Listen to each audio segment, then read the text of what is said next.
This is why they don't want you to watch until the end, and you're about to understand why. In the wind-swept grasslands, a boy later called Karen Sablek watches riders vanish into the horizon and learns that distance is power. But fear is faster than any horse. A winter camp stands silent after a raid, with empty half-rings and scattered tools. And the survivors understand that protection will cost obedience long before it brings comfort. In a cramped tent of elders, disputes are settled with hard stares and held blades. And Karen realizes that unity will not be born from kindness alone. A starving season forces clans to trade daughters, horses, and pride for grain, and the future warlord studies how desperation makes people accept rules they once refused. Under a pale dawn, Karen kneels before a small circle of chiefs and offers a pact of shared spoils. Yet every promise is backed by guarded hands near hidden knives. The first alliance forms beside a river ford, where ropes, carts, and horses are arranged like a plan, and victory begins to look like careful preparation, not luck. A rival chieftain is confronted in an open plain, surrounded by silent riders, and surrender is offered as a choice that feels like mercy only because the alternative is obvious. In a captured camp, weapons are stacked neatly instead of scattered, teaching a lesson: disorder is punished, but discipline can be absorbed and repurposed. Karen names Saran Oltu to measure grain and distribute rations. And the Empire's first true weapon becomes a table of weights rather than a sword. A network of scouts spreads across ridges and valleys, carrying sealed pouches between outposts, and information turns into a blade that cuts before armies arrive. At a rocky pass, travelers are stopped and counted with knotted cords, and the road becomes a corridor of permission where movement feels like a privilege. In a crowded market under new guards, trade resumes in careful silence, and merchants learn that safety can be purchased, but only under the conqueror's rules. A stubborn town resists, and the surrounding fields are left empty and charred, not for chaos, but to teach every nearby village what resistance will cost. After surrender, the same town is spared, and Saran collects tribute with calm precision, making mercy look strategic while fear lingers in every watched doorway. A relay station rises on a windswept ridge, with horses tethered in perfect spacing, and the Empire's heartbeat becomes speed controlled by strict accounting. In a provincial court hall, disputes are settled with tokens and weights, and justice becomes predictable, which can mean stability or simply efficient coercion. Karen meets foreign envoys on a plateau, offering trade routes in exchange for tribute, and diplomacy feels like conquest performed with softer hands. A shipyard is seized without burning it, craftsmen are guarded rather than killed, and capability is treated as loot more valuable than gold. On a flood-swollen river, engineers assemble floats and planks in tidy rows, proving that geography can be conquered by repeatable design, not only by terror. In a winter ration line, civilians stand behind rope barriers with bowls and baskets, and hunger teaches obedience more quietly than any battlefield. A rumor of rebellion triggers a patrol grid at every intersection, and the city's silence becomes evidence that fear can police streets without drawing blood. In a courtyard, confiscated weapons are stacked like inventory, and the conquerors show that even defeat will be processed into the Empire's supply. Karan's council tent holds stones and cords arranged as a map, and strategy looks like mathematics, but every calculation assumes people can be compelled. A frontier granary fills with sacks and sealed jars under guard, and the storehouse becomes a monument: security for some, extraction for others. Hostages from a defeated elite stand under light guard near packed bundles, and loyalty becomes a contract written in human futures rather than ink. In a mountain valley, households line up to be counted, and being measured feels like being claimed, even when the officials speak of order and protection. On an open training field, new recruits stand in staggered lines, and discipline transforms strangers into units while fear ensures nobody steps out of place. A caravan depot links boats to wagons, crates to roads, and rivers to garrisons, and the Empire's real conquest becomes the ability to move supplies without pause. In a dim corridor, a corrupt local official is judged beside evidence laid out as weights and sealed pouches. And reform arrives with the same sharp certainty as punishment. A decoy camp is built with perfect symmetry to mislead enemies, and uncertainty becomes a weapon that kills morale before the first arrow can fly. A stubborn fortress is encircled, and water points are marked on a corded ground model, making surrender feel like the only rational outcome. In a rebuilt district, families return under guard to repair timber and stone, and recovery is allowed, but only as part of a controlled system. On a coastline, boats are arranged like experiments, and even the horizon becomes a boundary when riders control the road inland. A dispute over taxes freezes a river bazaar, Merchants wait behind rope lines. And commerce reveals its secret truth.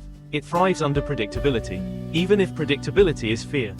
In a forest edge village after an ambush, punishment is weighed at a table of tokens, and entire communities learn to police themselves to avoid collective pain. Governors gather in a high stone citadel, receiving sealed pouches like assignments, and decentralization looks like strategy until rivalry turns it into fragmentation. A frontier depot shows half-empty sacks and cracked jars, and scarcity exposes the empire's harsh logic. Priorities are enforced because survival is limited. Two imperial columns face each other near a supply yard, and internal conflict appears not as a battle, but as competing claims over grain, horses, and routes. Floodwaters force evacuation, families stand beside loaded carts, and relocation feels strategic for stability, yet cruel because people move like counted cargo. In a shrine district, local clerics negotiate under watchful guards, and tolerance becomes conditional permission that can be revoked the moment obedience falters. A provincial capital measures ingots and sealed pouches to stabilize revenue, and legitimacy is built through predictable extraction and guarded trade. From a cliff overlook, Karen studies a route model of cords and stones, and the empire resembles a machine designed to expand by planning, not impulse.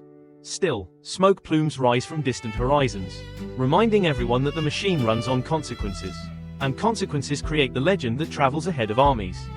In the quiet space between fear and strategy, Saren Oltu counts rations and tribute, proving that administration can be gentler than slaughter, yet equally controlling.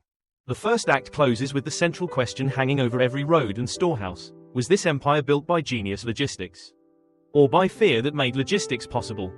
As spring returns, the empire does not celebrate with songs, but with schedules. Karen orders every relay station to keep spare horses, water skins, and saddle tack arranged in identical patterns, so any courier can ride through without hesitation, even if the station keeper is replaced overnight. In a desert edge caravansary, envoys kneel with plain cloth bundles and sealed pouches laid on the ground. And Karan's guards keep a respectful distance that still feels like a cage. The bargain is simple: pay tribute, keep your markets, and do not test how quickly the road can deliver punishment. Saren Oltu audits a river port where dockworkers stand in strict lanes beside crates and amphora-like jars. And he proves that conquest can be profitable only when theft is controlled. Because an empire that robs blindly destroys the very trade it wants to harvest. A mountain pass becomes the empire's narrow throat, where travelers wait behind rope barriers as tolls are counted with weights and tokens. The pass feels orderly, almost civilized, yet everyone knows it is not the stones that stop them, it is the certainty of armed enforcement. Karen studies a cord and pebble ground model of a fortress's springs and road choke points. And he chooses patience over charge. Strategy, he tells his captains, is forcing surrender by controlling water and time. But fear is the shadow that makes surrender arrive sooner. When the fortress finally yields, the aftermath is not chaos but inventory. Weapons are stacked by type, wagons lined up, and supplies redistributed. Survivors learn that even defeat can look clean. And that cleanliness itself can be terrifying, because it suggests the machine cannot be derailed. In a courthouse hall, local elders argue silently across a table of unmarked tokens and sealed pouches. And judgment arrives like a weight dropping. Predictable law can reduce bloodshed, but it can also teach obedience, because the outcome feels pre-decided by the conqueror's rules. A frontier granary becomes the empire's true monument, with sacks and jars stacked in disciplined rows behind guarded doors. Peasants may be fed in lean weeks, but they also learn that hunger now has a gatekeeper. In a crowded square during sickness, rope barriers form lanes, and officials distribute water and food by measured tokens. The people feel protected and controlled in the same breath. And Karan's critics whisper that fear wears many uniforms. On a plain of decoy camp rings, scouts carry carved tokens that represent false routes and unit counts. And enemies hesitate. Strategy wins without battle when uncertainty breaks planning. Yet fear grows too, because no one knows where the real army is until it is too late. Saren interrogates a corrupt official in a stone corridor where evidence is laid out as pouches and weights. The message is sharp: loyalty is expected not only in war, but in accounting, and fear can keep administrators honest when ideals fail. A rebuilt bridge rises over muddy floodwater. Timber planks and rope coils stacked by size like a paused equation. The empire repairs corridors because movement is life. But forced labor and guarded work crews make the corridor feel like a chain that binds. In a shipyard by a grey sea, craftsmen are guarded instead of slaughtered, and tool chests are wrapped for transport. Karen treats skill as a captured weapon. A strategic choice that still feels like theft to those who must build for a ruler they did not choose. Hostage exchange unfolds like a transaction. Youths stand under light guard. Families wait across a boundary line, and tokens are sorted into mirrored piles. The Empire calls it diplomacy. But everyone understands the hidden rule: trust is enforced by collateral. In a forest edge village, retaliation is weighed after an ambush rumor. Supplies are reduced, roads are blocked, and the community is left to fear its own neighbors. Strategy protects the corridor, but fear recruits villagers into policing each other. Governors gather in a high citadel, receiving sealed pouches and knotted cords that represent rations and tribute shares. Decentralization looks like resilience on paper. Yet rivalry grows whenever the center's voice arrives late or unclear. Two imperial columns approach the same depot, and the standoff is silent, not because they respect each other, but because they fear what internal war would do to the supply machine. Strategy demands restraint, while fear prevents trust. In a frontier depot under winter sky, half-empty sacks and cracked jars reveal exhaustion. Saren counts what remains and learns that the Empire's greatest enemy is not a rival army but distance, weather, and the slow decay of resources. Karen responds by tightening the relay rhythm: more horses, more depots, more controlled checkpoints, because strategy fights distance with redundancy, but fear fights distance by making every local official terrified of failing to deliver.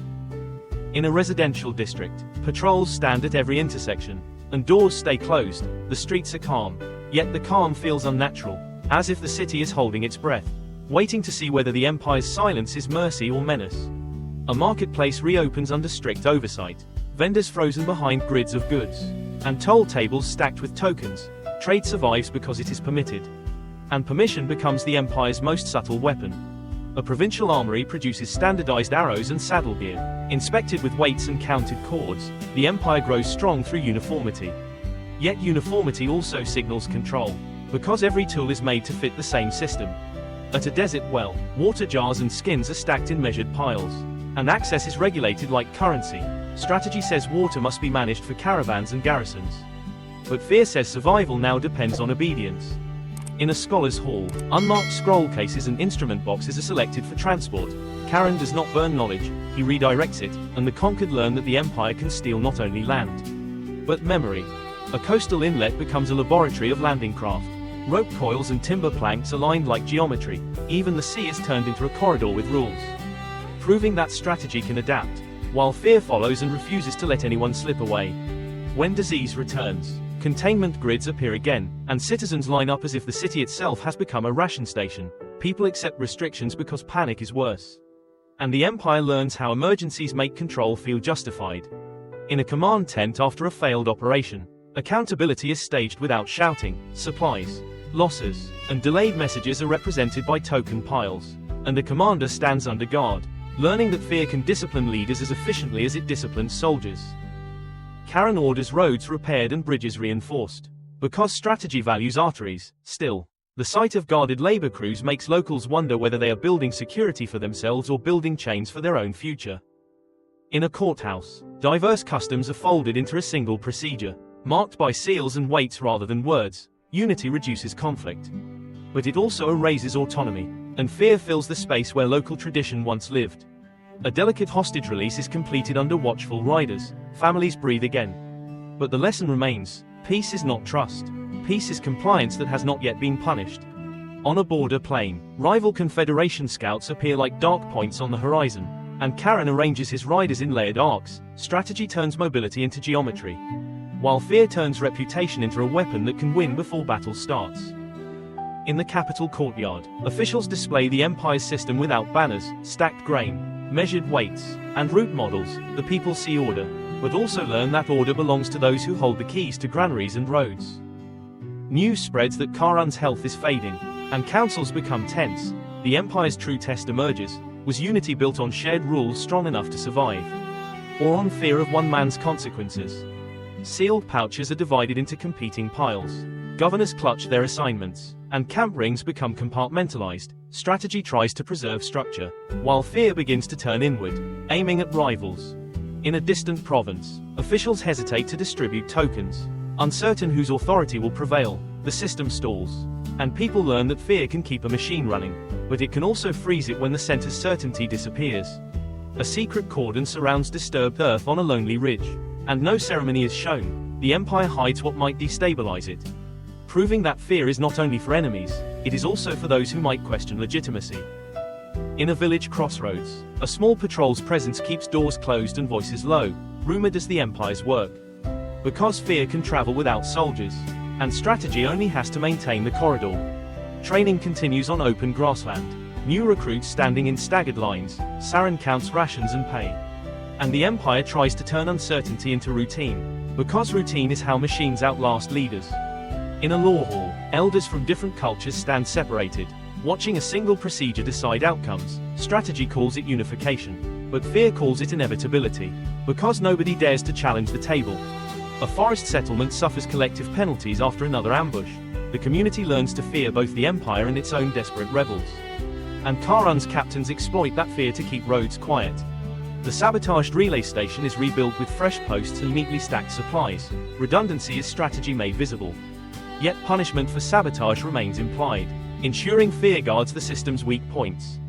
In a repurposed palace hall, crafts from many regions are displayed without labels. The Empire celebrates capacity, not culture, and artisans learn that beauty survives when it serves production. On overgrazed grassland, bare soil and broken shrubs show the cost of endless movement. Strategy can conquer cities, but it struggles to conquer nature, and fear cannot make the land grow back. Scholars debate the Empire's legacy with objects instead of writings. Because even interpretation can be dangerous, they ask whether order was built by genius planning or by terror that made planning obeyed. As this chapter ends, the road network still runs. Depots still stack grain, and tokens still measure tribute, but the question deepens: if fear powered the machine, what happens when the source of fear is gone, and only the machine remains? If you enjoyed this video, please hit like, share it with a friend, and subscribe for more content like this. Don't forget to turn on the notification bell so you never miss an upload. Drop a comment below and let me know what you think. In a dawn harbor packed with crates, barrels, and folded tents, envoys approach a wooden platform where route maps and measuring tools lie weighed down. And Karen watches how surrender can be negotiated like cargo, strategy and logistics. Fear in the silence surrounding the offer. At a newly controlled port, merchants stand behind rope lines while tokens and sealed pouches are sorted at a toll table. And Saren proves that trade can be protected for profit, yet every protected crate still moves only with permission. On an assembly ground ringed by tethered horses, clans stand in separate ranks as cords and unmarked tokens represent obligations. And unity is forged as a system of counts, strategic coalition on paper. Fear in the memory of what refusal costs. In a winter town square, ration lines form under guarded wagons and standardized weights. And hunger becomes the quiet lever that can stabilize a province or break it into obedience. At a canyon checkpoint, travelers wait in separated clusters while scales, tokens, and sealed pouches decide who passes. And the Empire's geography becomes a funnel where strategy and fear look identical from the wrong side of the barrier. Inside a captured archive hall, wrapped bundles and instrument cases are selected for transport under guard. And Karen turns knowledge into infrastructure, strategic absorption. Yet terrifying because even memory can be requisitioned. On a training field, units rotate by knotted cords and sequential tokens. And discipline becomes a repeatable machine that saves campaigns through planning while also stripping individuals into components. After rebellion rumors, patrols freeze every intersection and residents stand silent in doorways. And the city learns that control does not need chaos to be brutal. Fear can be measured, orderly, and constant. In a caravansary, hostages and gifts are arranged like mirrored piles of tokens. And diplomacy functions as strategy when collateral prevents betrayal. But it remains fear because collateral only works when punishment is believed. On a salvage field after victory, weapons and wagons are stacked into tidy categories. And the Empire's efficiency makes defeat feel permanent, as if the machine can recycle any resistance into its next advance. In a mountain fortress storehouse, stockpiles sit in disciplined rows while route models mark passes and depots. And strategy becomes visible as redundancy, yet fear lingers because filling those stacks is rarely voluntary. Behind a provincial court, sealed pouches and weights lie like evidence. And anti-corruption looks strategic for stability. But it also teaches administrators to behave because they dread the corridor of judgment. At a river confluence depot, boats meet wagons and inventories become token piles. And Karun's empire shows its true conquest, not land alone, but the ability to move supplies through controlled choke points. In a cold council tent, Competing token piles represent commands and provinces. And succession planning reveals the empire's shadow. Strategy tries to preserve structure. Fear prepares for rivals to strike first. From a cliff overlook, cords and stones map garrisons and relay lines. And Karun's legacy is displayed as systems rather than speeches, leaving the question hanging: order from planning, or obedience from dread? In a conquered capital's courtyard, clerks sort tokens and sealed pouches as normal governance begins. And stability arrives with procedures that can feel like protection or like a new kind of cage. Outside a river city, siege frames and water jars are arranged like a calendar of inevitability. And the defenders face strategy that wins by time, fear that wins by making hope shrink each day. In a mountain pass toll station, the same scales and token piles repeat, and the empire's rule feels consistent, yet consistency itself becomes a threat when the pass has no alternative route.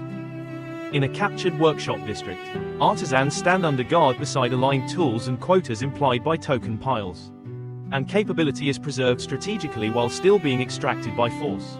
Near ruined outposts and burned frames, envoys approach cautiously, and selective devastation becomes a warning that saves future battles through reputation, strategy sharpened into fear. At a rich relay station, couriers hold sealed pouches beside perfectly spaced horses. And the empire's heartbeat is engineered speed that can coordinate armies or deliver punishment before rumors settle.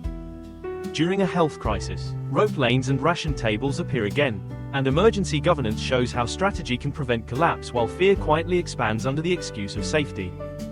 In another tense district, riders lock down bridges and storehouses without shouting, and silence becomes proof of control. Fear is order, order is a message. A frontier settlement rises as a strict grid of plots and supplies. And colonization looks like strategy for permanence. Yet the imposed geometry tells settlers their lives now belong to the corridor. Along a grey coastline, boats, planks, and rigging are measured like experiments. And Karen adapts strategically to new terrain while fear follows inland, ensuring water is not escape.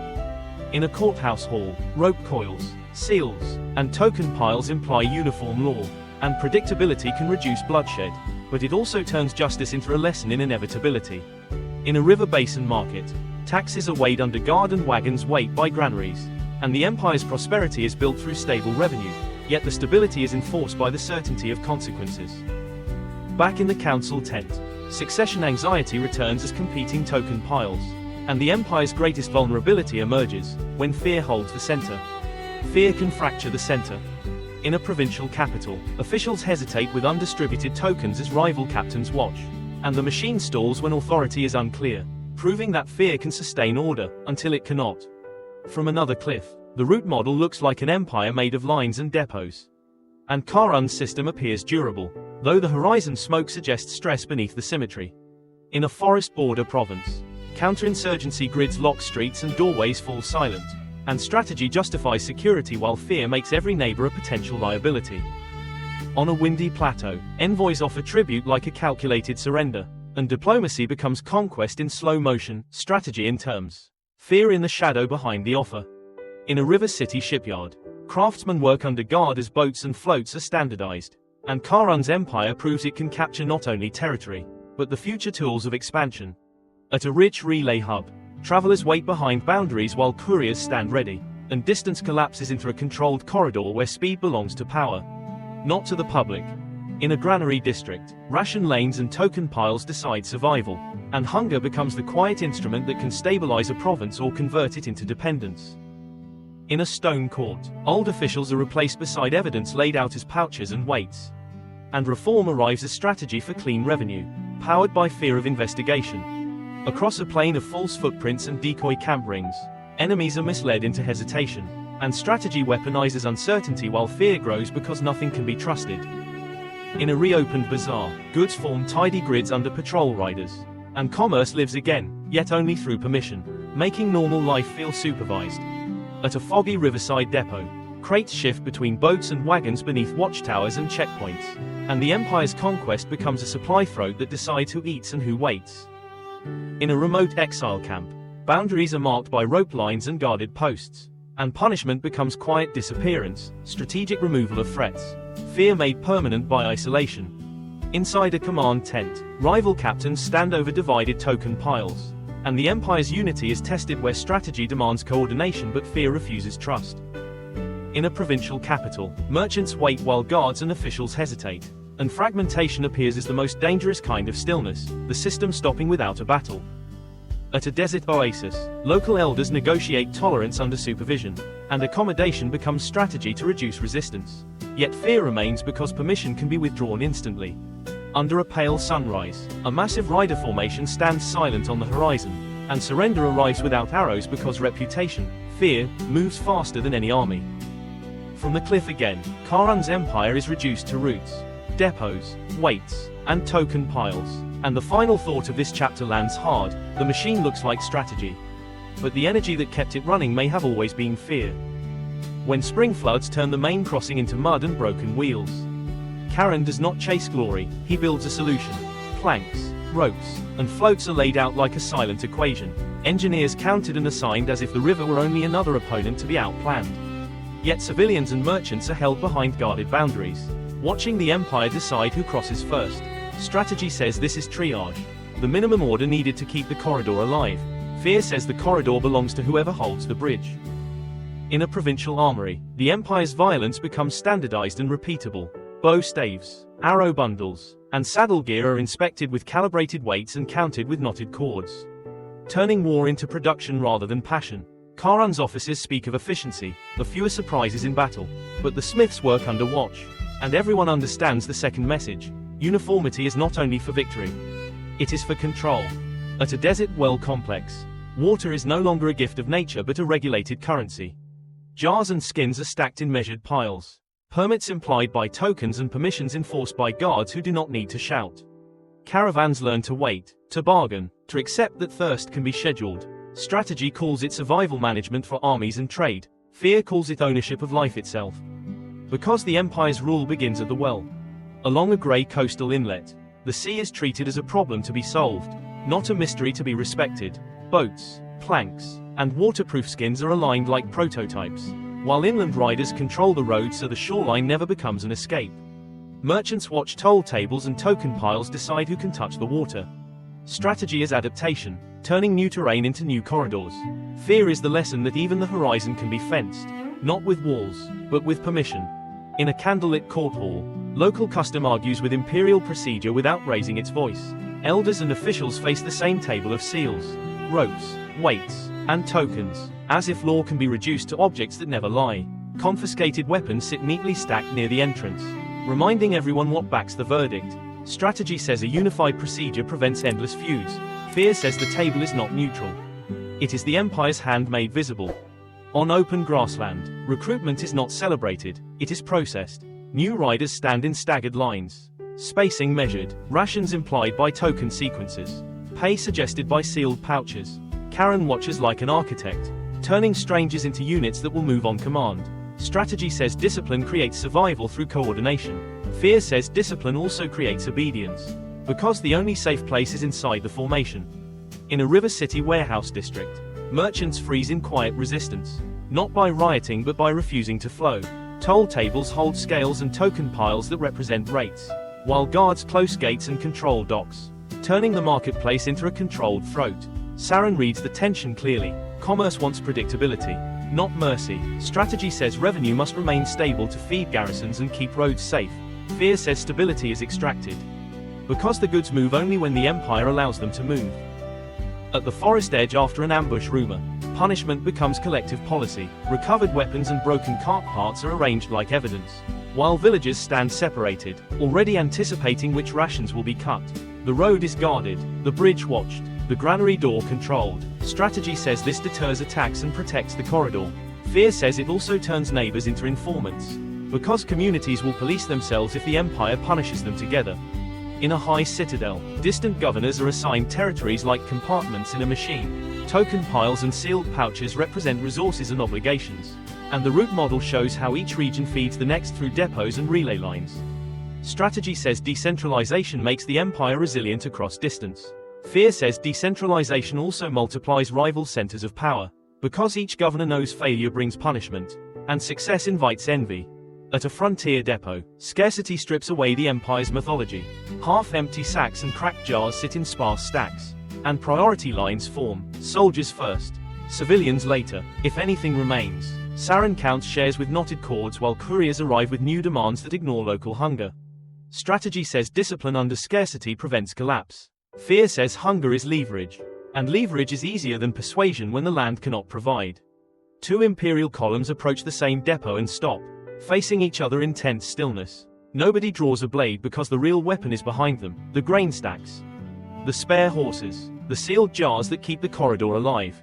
Token piles are split, claims are implied, and every captain understands what internal war would do to the machine. Strategy demands restraint and negotiation. Fear whispers that rivals may strike first simply because trust was never built. Only obedience. Along a flooded road corridor, evacuation becomes a controlled procession. Families stand beside carts, artisans clustered closer to faster wagons, and officials use tokens and cord counts to assign destinations like allocations. Guards keep lanes clear and prevent anyone from vanishing into the mud.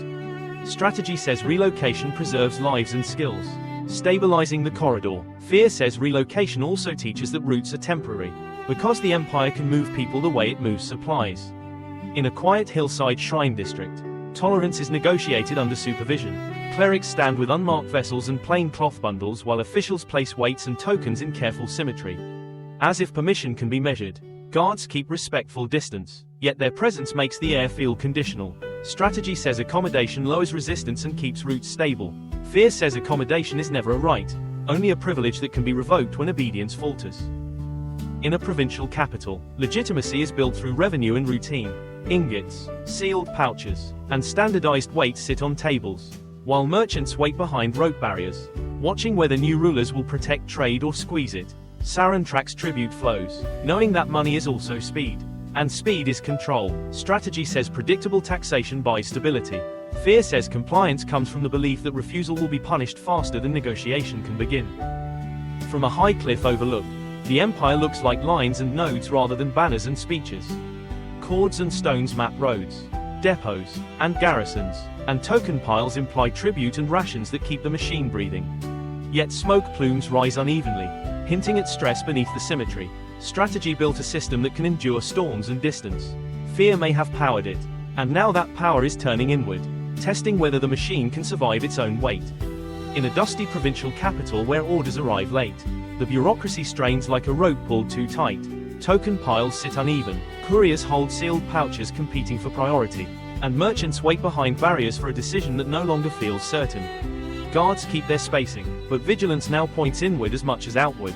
Strategy tries to preserve coherence through routine. Fear tries to preserve coherence through pressure, and both begin to fail when the center's voice becomes unclear. At a rich relay station after sabotage, speed itself becomes the casualty. Broken posts and snapped ropes are arranged like evidence while couriers stand with messages that cannot move. Trapped by the very system that once made him unstoppable, a suspect sits under guard, and travelers wait behind boundaries, learning that a corridor can be shut like a door. Strategy says redundancy will reroute around the damage. Fear says the response must be punishment, because the empire cannot allow anyone to believe the network is fragile.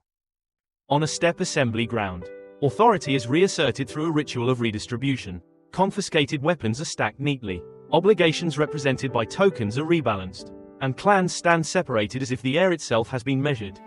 Karun's commanders present this as restoration of order. Strategy says incentives and logistics can re-stitch unity. Fear says the assembly is a warning, resist, and you will be counted, stripped, and made an example without chaos, only procedure. On a windy plateau, distant envoys arrive to bargain rather than fight. Tribute bundles lie on a rug, token piles mirror promises, and guard corridors ensure the negotiation space is never truly neutral. Strategy says expansion without battle conserves lives, time, and supplies. Fear says the offer is made under a shadow, decline it. And the same road that delivers gifts will deliver consequences. Diplomacy becomes conquest in slow motion.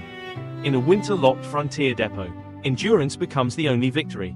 Cracked jars and worn saddle gear show exhaustion. Ration tokens shrink in number, and lines form in silent hierarchy. A courier arrives with new demands that ignore local emptiness, proving that the Empire's appetite does not slow with the weather. Strategy says strict planning prevents the depot from collapsing. Fear says hunger enforces compliance when belief is gone. In a city square during outbreak, containment returns as a familiar grid. Rope lanes, guarded street mouths, and measured distributions turn public health into procedure. Civilians accept restrictions because panic is worse than obedience. and the Empire learns how emergencies make control feel justified. Strategy says this prevents chaos and preserves capacity. Fear says crisis is also opportunity, because once people accept boundaries for safety, they may keep accepting boundaries for everything else. After a costly failure, accountability is staged without drama. Token piles represent missing supplies and delayed messages, and the commander stands under guard like a warning to every officer who thought rank meant safety. The camp remains compartmentalized, as if rival factions might ignite at any moment. Strategy says discipline prevents repeated mistakes and corruption. Fear says discipline also protects the throne, because leaders obey not only for victory, but to avoid becoming the next example. Along a muddy corridor, reconstruction looks like a chain of paused machines. Timber, gravel, and spare wheels are stacked by size. Labor teams stand in counted groups, and guards protect materials as if the road were a treasure. Strategy says infrastructure is the Empire's true foundation: movement, supply, coordination. Fear says forced work and guarded intersections turn infrastructure into control, because a repaired road also becomes a faster route for enforcement. In a courthouse where old customs are replaced, unification becomes policy. Seals and weights sit in strict symmetry. Confiscated weapons lie stacked near the door, and verdicts arrive like numbers rather than stories. Strategy says unified rules reduce conflict and make distant regions governable. Fear says unified rules also erase dissent by making every dispute end the same way: obedience to the table. Predictability becomes power. At a desert caravansary, hostage release becomes a transaction of trust. Families stand separated, youths stand under guard, and mirrored token piles imply obligations that will continue long after the release. Strategy says this stabilizes regions and prevents betrayal. Fear says collateral only works when punishment is believed, and belief has been cultivated carefully across years. Peace is compliance that has not yet been tested. On a broad border plain, rival scouts appear as dark points on the horizon. Karun's riders form layered arcs, reserves spaced precisely, and the ground model marks routes and water points like a calm prophecy. Strategy turns mobility into geometry, anticipating flanks and timing. Fear turns reputation into a weapon, because opponents remember what happens to those who refuse surrender. Sometimes the battle is decided before it begins. In the capital courtyard, memory is displayed without banners or text, only systems. Granaries stand open to show disciplined stacks. Weights and cords sit in ordered ritual, and route models lie like the Empire's real scripture. Civilians watch from behind boundaries. Learning the Empire's story is not told, it is demonstrated. Strategy says this is legitimacy through stability. Fear says this is legitimacy through inevitability, because the system looks like it cannot be escaped. In a council tent after news of decline, succession becomes the Empire's most dangerous campaign. Provinces and ration streams are implied by competing token piles. Captains clutch sealed pouches like claims, and guards hold the perimeter tighter than before. Strategy demands institution building that outlasts a single leader. Fear demands consolidation, because rivals are seen as threats rather than partners. The machine begins to look like it may break itself. In a high citadel, partition is formalized as compartments on a table. Governors receive piles of tokens paired with knotted cords, each representing a region's supplies and obligations, while route models show how corridors connect and how easily they can become fault lines. Strategy says division can prevent total collapse by spreading responsibility. Fear says division hardens rivalry, because each governor will guard resources as if survival depends on hoarding. The Empire survives, but it changes shape. From a cliff at muted dawn, the final question is posed without words. Routes, depots, weights, and sealed pouches sit in still arrangement, implying years of motion and enforcement. Smoke rises unevenly on the horizon, suggesting both reach and fracture. Strategy built a machine of speed, intelligence, and logistics. Fear may have been the fuel, and without it, the machine must prove it can run on something else. At first light, after the sudden absence of the center, succession becomes an emergency redistribution of the Empire's arteries. Competing piles of tokens and sealed pouches imply commands about to change hands, while captains stand tense, not speaking, measuring each other's faces like terrain. Guards tighten rings around the tent, and camp circles become compartments to prevent sparks. Strategy says structure must be preserved quickly. Fear says every rival is a threat, and the fastest route to stability might be removing rivals before they move. In an archive hall, legacy is fought over through selection. Wrapped bundles and instrument cases are chosen for transport, not burned, and that choice is strategic. Knowledge will be routed like supplies to whoever controls corridors. Scholars stand silent, guarded at doors, understanding that memory is now property. Strategy says preserving records strengthens governance. Fear says controlling records controls the future, because the story of the empire will decide which successes seem legitimate.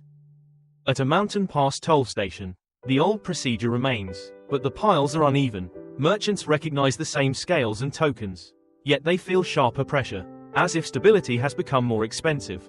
Couriers arrive faster than complaints can travel. Strategy says the pass must stay open to feed garrisons and keep trade alive. Fear says uncertainty invites exploitation, because when the center is weak, choke points become the places where power is most easily abused. Outside a once stubborn fortress, reconstruction begins under watch. Timber and salvaged stone stack into tidy bays. Families return in measured lines, and distribution tables imply labor assignments through tokens. Strategy says rebuilding prevents endless resentment and stabilizes corridors. Fear says rebuilding is conditional. You may recover, but only inside the empire's system, under its guards, under its counts. Even hope becomes supervised. Along a muddy relocation road, the human cost becomes visible again. Families stand beside loaded wagons. Artisans clustered nearer the front. Rope lanes preventing both chaos and escape. Officials assign destinations through token piles, and guards keep spacing like a silent metronome. Strategy says relocation prevents collapse by moving people away from scarcity and danger. Fear says relocation teaches dependence, because being moved like cargo trains the mind to accept that the empire owns the map. On a lonely ridge, secrecy becomes policy. A cordon encloses disturbed earth and stacked stones with no markings. No ceremony, no words, only a guarded absence. Riders form rings. Supplies are laid out like silent instructions, and even tracks feel managed. Strategy says secrecy prevents destabilizing rumors and keeps corridors calm. Fear says secrecy also reveals insecurity, because if legitimacy was secure, it would not need to hide. In a remote village crossroads, the empire survives as reputation. A small patrol stands still. A toll table waits. Doors stay closed, and a local elder places an offering with cautious posture learned over years. Strategy says light presence reduces costs while keeping control. Fear says rumor does the empire's work, because people obey even when the army is small. The corridor is enforced by stories as much as by spears. On open grassland, training continues as inheritance. Units stand in staggered arcs. Spacing measured by plain ruler sticks. Timing implied by token sequences. Strategy says doctrine must outlive leaders, because discipline is what keeps the machine moving when politics shake. Fear says doctrine also becomes a cage, because those inside it learn that individuality is risk. Survival belongs to those who fit the formation.